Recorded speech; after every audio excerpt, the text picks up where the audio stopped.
Is Canada better than the United States? Over the past few years, the number of Canadians moving to the US and the number of Americans moving to Canada has more than doubled. This trend is driven by individual safety, political climate, high cost of living, government policies, and inflation in both countries. In this video, I'll be comparing Canada and the United States across 8 categories. The US and Canada are two massive countries located in North America.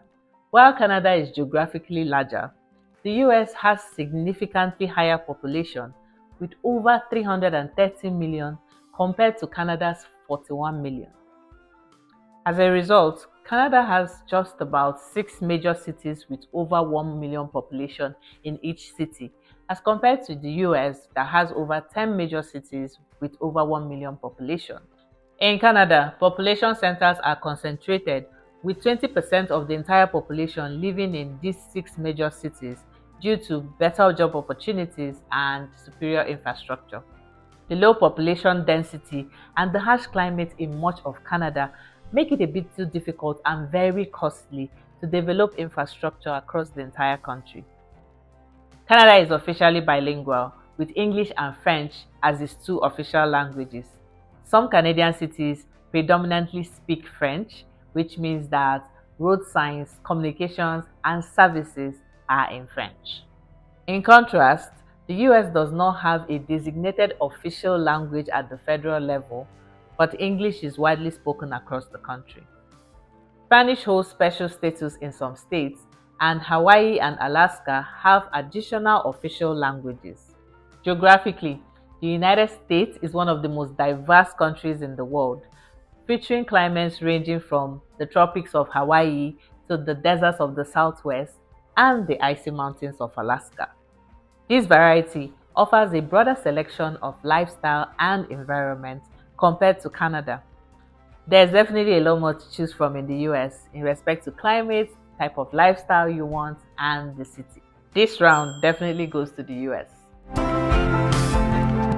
Canada has stringent gun laws, making it impossible for most individuals except police and the military to possess firearms.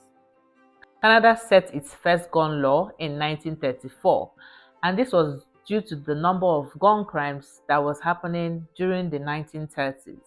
So to possess a gun as an individual in Canada, a temporary permit and a license is required, and certain restrictions are placed on the type of gun that is allowed. Automatic and semi-automatic firearms as well as handguns are banned.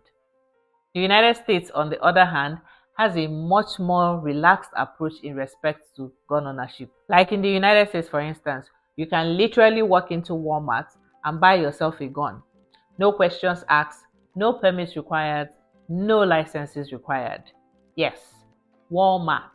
This relaxed approach to gun ownership with fewer restrictions contributes to the higher rate of gun violence and incidents in the United States as compared to Canada. And we all know of the sad incidents that has happened in schools and public places in the United States.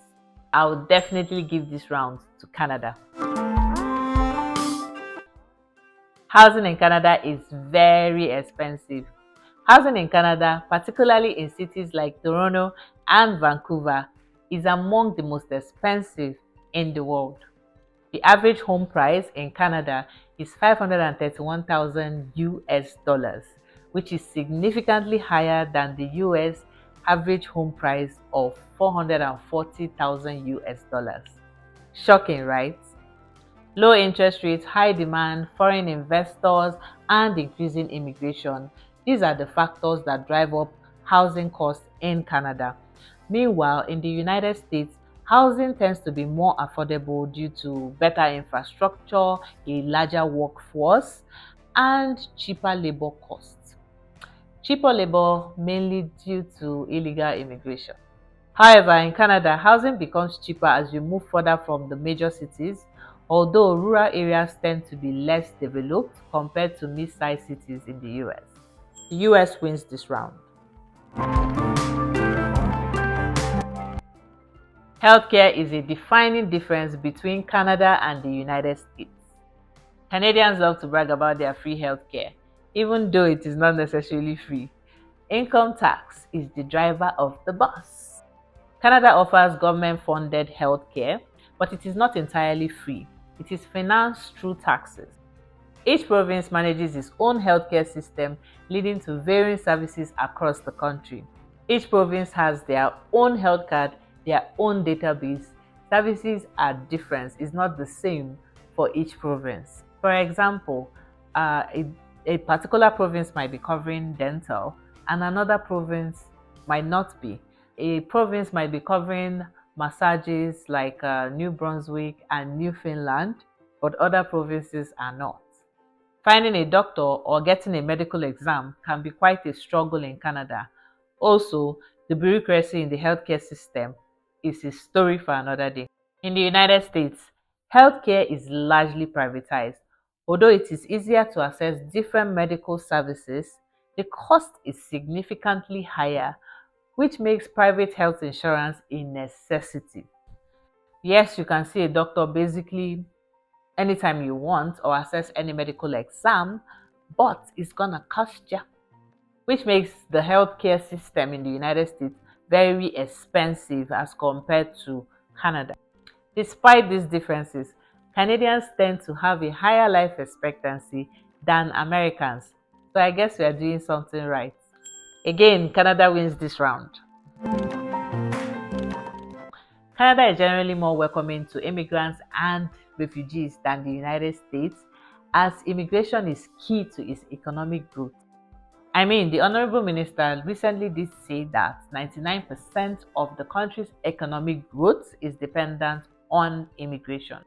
Around 45% of Canadians are second generation immigrants, and nearly 20% of Canadians are first generation immigrants or were born outside of Canada. In the United States, just 13% of the population are foreign born. While the US struggles with complex immigration policies, particularly concerning its border with Mexico, Canada has streamlined its immigration processes, providing support for immigrants to integrate into society. Canada supports immigrants through every step of the immigration journey, from finding your first job to settling down and assimilating into the Canadian society.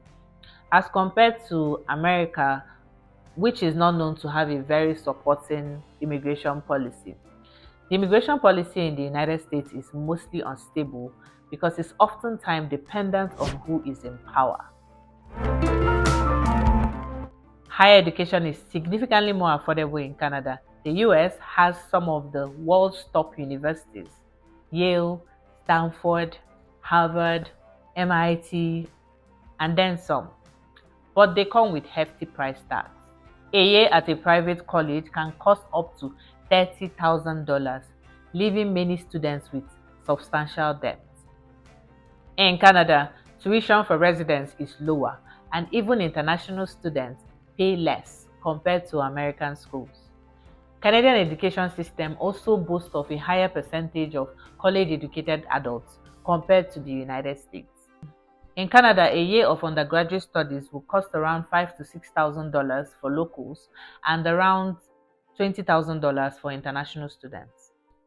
The province of Quebec is famous for attracting thousands of students from all across the world because it has one of the cheapest tuition in the country. Canada definitely places more emphasis on higher education than the US.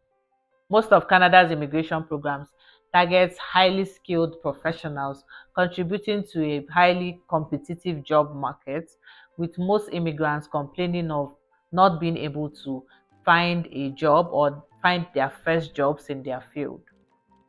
In contrast, while the US job market is equally competitive, a lot of international professionals find it easier to enter their fields without needing the American experience like you would in Canada. It's not uncommon in Canada to find a professional such as a lawyer, engineer, doctor as an Uber driver because they have been unable to find a job in their field. Canada definitely wins this round. It's a common saying that Americans work harder than Canadians. I think this is sort of true because while most Americans would often work more than 50 hours a week, Canadians will prefer to work minimum 35 hours, 37 hours, or 40 hours a week. Canadian employees are entitled to at least 2 weeks of paid vacations and regulated breaks, making work-life balance a priority. This is regulated by Canadian and provincial labor codes. In the US, workplace conditions are determined by individual employers. Employees in the US are also entitled to paid time off, but many workers are hesitant to take time off because of job security concerns. No one wants to be passed on promotion or worse, being fired because of not working too hard or being unserious. It is common in the US to work extra hours and show that you are worth your salary and earn some respect. Yeah, but in Canada, people have more chill approach. They would rather work 40 hours a week and spend the rest of the time with their families. There is also a massive difference in the way business meetings are conducted in both countries. Americans are seen as more aggressive and competitive because they believe that time is money and therefore dive right into business, and they are more direct. Small talk is mostly considered a waste of time by Americans. On the other hand, Canadians value relationship more. They need time to chat or break the ice before they dive right into business. Canadians also believe in collectivism. It starts from a young age, from kindergarten to sitting together in classrooms and being taught to inspire, work together, and collaborate in groups. Being a team player and working together in Canada is much more valued than being competitive, individualistic, and self-reliant. Canada offers generous parental leave, with the government paying 50 to 80% of the parent's salary, depending on your income though, for up to 1 year. And there's still an option for more. You can still request for an additional 6 months if you want to, and you still get paid. This parental leave can be split between both parents. So yes, in Canada, daddies go on paternity leave too. Depending on their income, mommies and daddies will receive 50 to 80% of their salaries from the government while they stay at home with their babies. In contrast, the US provides 12 weeks, yes, not 12 months, 12 weeks of unpaid leave. It is only paid if your employer opts to do so. Getting paid maternity leave in the United States depends on your employer, and in a lot of cases, mothers go for maternity leave without pay. Canada wins this round.